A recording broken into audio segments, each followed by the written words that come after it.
लोकसभा चुनाव के लिए कांग्रेस से जारी की 194 लोगों की पहली लिस्ट। पूर्व प्रधानमंत्री अटल बिहारी वाजपेयी की भतीजी का नाम भी शामिल। सोनिया गांधी रायबरेली, राहुल अमेठी से फिर लड़ेंगे चुनाव। नंदन नीलेकणी के साउथ बैंगलोर। वाजपेयी की भतीजी करुणा शुक्ला को बिलासपुर से मिला टिकट।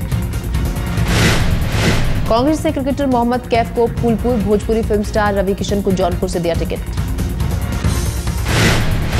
ओडिया फिल्म स्टार अपराजिता मोहंती को कटक और विजय मोहंती को भुवनेश्वर से कांग्रेस का मिला टिकट।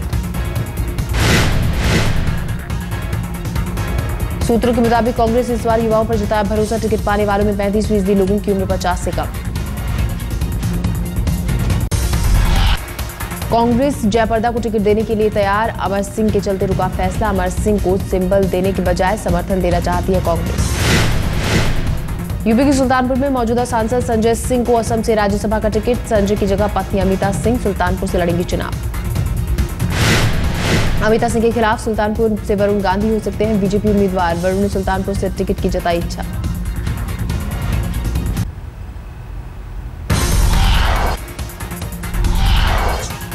यूपी में कांग्रेस और आरएलडी के बीच समझौता। 8 सीटों पर लोकसभा चुनाव लड़ेगी आरएलडी। 2 सीटों पर हुआ बदलाव। मुजफ्फरनगर और नगीना सीट कांग्रेस को मिली। बुलंदशहर और कैराना की सीट पर आरएलडी लड़ेगी चुनाव। महाराष्ट्र में कांग्रेस एनसीपी का टिकट बंटवारा। कांग्रेस को इस बार 1 सीट ज्यादा मिली। कांग्रेस 27 और एनसीपी 21 सीटों पर लड़ेगी। केजरीवाल ने मोदी को प्रॉपर्टी डीलर बताया। कहा मोदी अब मुख्यमंत्री नहीं, अदानी अंबानी की प्रॉपर्टी डीलर बन चुके हैं। ऐसा लगता है कि अब मुख्यमंत्री नहीं बचा। अंबानी, अडानी, टाटा और इन कंपनियों के लिए प्रॉपर्टी डीलर बन चुका है।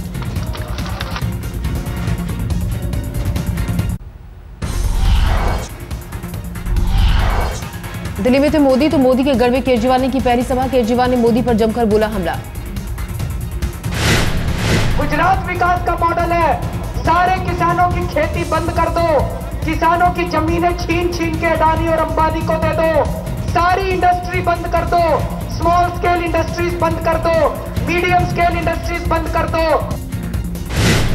केजरीवाल ने कहा अडानी और अंबानी चला रहे हैं गुजरात की सरकार। अंबानी का दामाद सौरभ पटेल बनेगा गुजरात का अगला मुख्यमंत्री।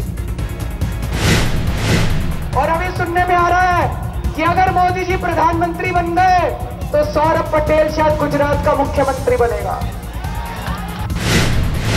केजरीवाल ने कहा गुजरात के विकास का दावा झूठा। गांवों में नहीं है सड़क, नहीं हुई विकास।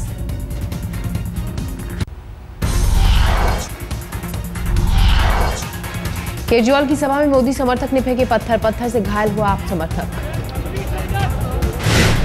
पुलिस ने मोदी समर्थकों पर किया हल्का लाठीचार्ज। लाठीचार्ज से भागी मोदी समर्थक।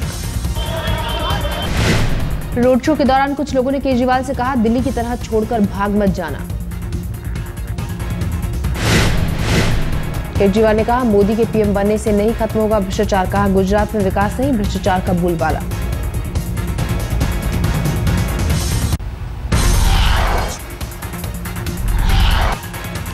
नितिन गडकरी के खिलाफ कांग्रेस सांसद विलास मुत्तेमवार होंगे उम्मीदवार। प्रिया दत्त, संजय निरुपम, मिलिंद देवड़ा को फिर मिला टिकट।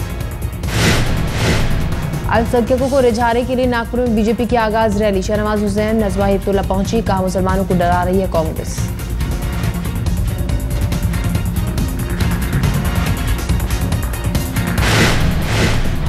तो कांग्रेस ने मुसलमानों को बकरियों की तरह बाड़े में बंद कर दिया था और कहा था भेड़िया आ जाएगा खा लेगा।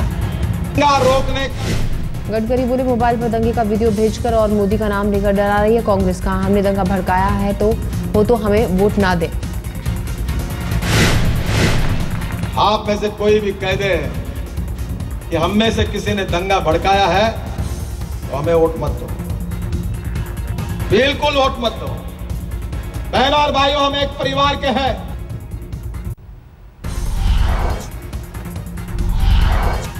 शहनवाज हुसैन के मुताबिक व्हाट्सएप पर भागलपुर दंगे का वीडियो भेज रही है कांग्रेस। कहा वीडियो को गुजरात का बताया जा रहा है। आपके व्हाट्सएप पर फोटो भेज रहे हैं, मैंने वो फोटो देखा।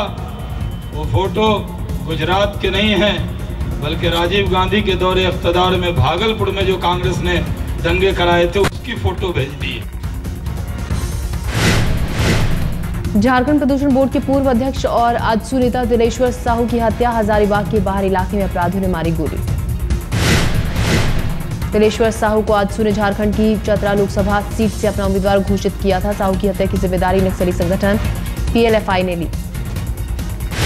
दिल्ली में घटना हुई है जिसमें श्री दिलेश्वर साहू जी को गोली मारा है। सस्पेक्टेड जो अपराधी है वो पकड़ाया है, परहैप्स वो गुमला को बिलोंग करता है।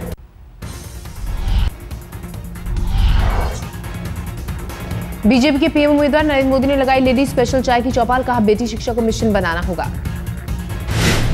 मोदी ने राजनीति में महिलाओं की ताकत देने की वकालत की, कहा महिलाओं में देश बदलने की ताकत। महिला सुरक्षा पर बोले मोदी, कानून नहीं व्यवस्था बनाने की जरूरत। समय की मांग है कि नारी के लिए कुछ चीजों के विषय में नो कॉम्प्रोमाइज एटीट्यूड होना चाहिए। जन्म लेने का स्वातंत्र आज नहीं है। आज हम सेक्स रेशियो देखें तो कितनी पीड़ा होती है। देश के 1200 जगहों पर लगाई गई थी लेडी स्पेशल चाय चौपाल, महिलाओं ने दिल खोलकर मोदी से पूछे सवाल।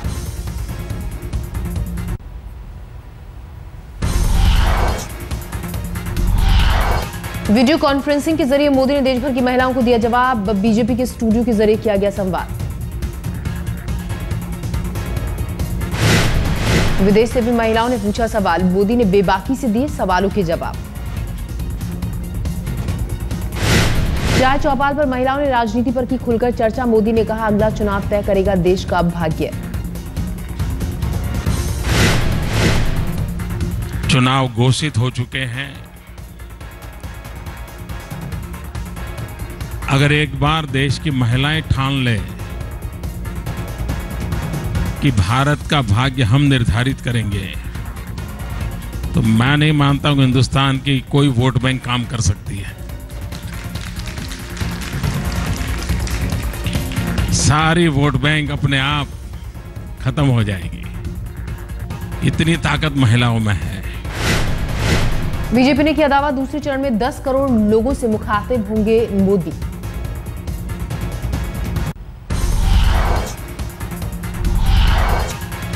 मोदी की सीट को लेकर बीजेपी की केंद्रीय चुनाव समिति में हंगामा, राजनाथ सिंह और मुरली मनोहर जोशी में बहस। मोदी के वाराणसी सीट पर लड़ने को लेकर जोशी ने जताया ऐतराज, राजनाथ से पूछा क्यों नहीं तस्वीर की जाती साफ। सूत्रों के मुताबिक मुरली मनोहर जोशी ने संघ के भैया जी से की बात, जताया अपना ऐतराज। सूत्रों के मुताबिक सुषमा ने भी सीट बदलने का किया विरोध। सुषमा ने कहा कि अगर मोदी लहर है तो सीट बदलने की जरूरत की। बीजेपी की अगली लिस्ट पर लगी निगाह, 13 मार्च को आएगी तीसरी लिस्ट, मोदी का हो सकता है नाम। बीजेपी ने जारी की लोकसभा उम्मीदवारों की लिस्ट, 52 उम्मीदवारों के नाम का ऐलान। बीएस येदियुरप्पा को भी मिला लोकसभा टिकट, शिवमोगा से लोकसभा लड़ेंगे येदियुरप्पा। साउथ बेंगलोर से लड़ेंगे अनंत कुमार। कर्नाटक की 28 सीटों में से 20 उम्मीदवारों का नाम का किया गया ऐलान। पश्चिम बंगाल की 9 सीटों पर उम्मीदवारों का ऐलान, त्रिपुरा से 2 उम्मीदवारों को उतारा, केरल के 3 उम्मीदवारों के नाम जारी किए। ओडिशा के 5 लोकसभा सीटों का ऐलान, विधानसभा की 52 सीटों के लिए भी प्रत्याशियों के नाम जारी किए।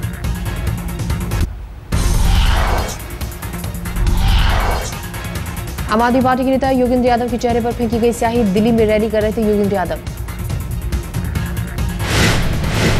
रैली के दौरान पीछे से आए एक शख्स भारत माता की जय बोलते हुए चेहरे पर पोती स्याही। लालू की बेटी मीसा यादव ने रामकृपाल यादव पर बोला हमला, कहा पार्टी अध्यक्ष करें रामकृपाल के खिलाफ कार्रवाई।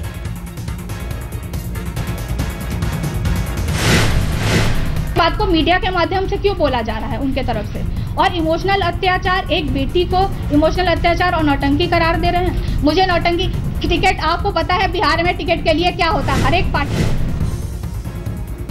मीसा यादव ने कहा पाटलिपुत्र से ही लड़ूंगी चुनाव, रामकृपाल यादव पर नहीं किया कोई इमोशनल अत्याचार।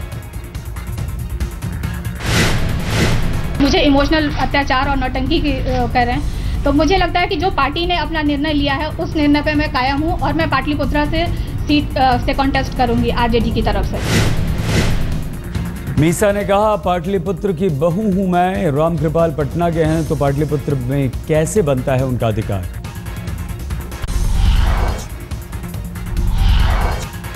यूपी 2 में मंत्री रही डी पुरंदेश्वरी बीजेपी में शामिल हुई। कल आडवाणी और राजनाथ सिंह से की थी मुलाकात।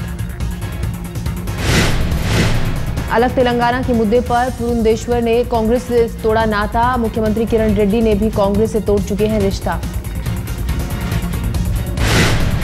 ओडिशा में कांग्रेस को बड़ा झटका। नेता विपक्ष भूपिंदर सिंह ने बीजू जनता दल ज्वाइन किया। छत्तीसगढ़ के आदिवासी सड़क पर उतरे। कांग्रेस और बीजेपी के खिलाफ किया प्रदर्शन। 2 दर्जन से ज्यादा आदिवासी संगठनों ने बुलाई थी रैली। आदिवासी अधिकार रैली के जरिए जल, जंगल और जमीन बचाने की मांग।